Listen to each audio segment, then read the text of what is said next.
Okay, guys, so this is gonna go ahead and be our second variation. This one's it's pretty much a shoulder lock, but it's one I did at the West Coast Trials. It's instead of a kimura, you're kind of hipping into the arm, forcing the arm to get a good stretch. Okay, I did this in my first match at ADCC West Coast Trials, so on your back here.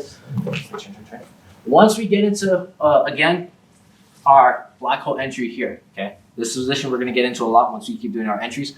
Clamping our heel into the ribs here. We're gonna do the same thing that we did in our first, okay? I'm controlling this arm, and right here, I'm gonna go ahead and, again, lock my triangle. You guys see how I just raise my knee, create that little opening. I'm gonna point my foot underneath, and I'm gonna pull it to where it's in the back of my knee here, okay? Once I get to here, I'm gonna control this arm, okay? I don't want it on this side of my head, I want it on the opposite side.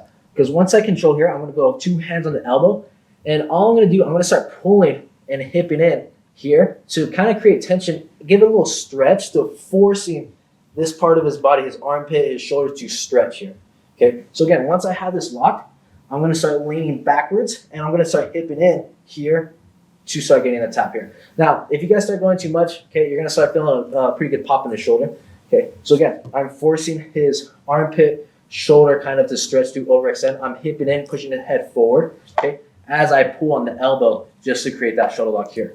So again, here, once I'm in this position, okay, wherever we're at, my left foot, again, I'm gonna point my left foot and kind of weave it underneath my right leg. You know, if you guys feel like it's too tight, you can't get your left foot through, a lot of times, again, you bend your knee here, bending my knee, kind of act like you're trying to pull your foot out. As I'm trying to pull my foot out, there's space for my left foot to go underneath. Then again, straighten out the right leg, tighten that up, grab your foot, readjust.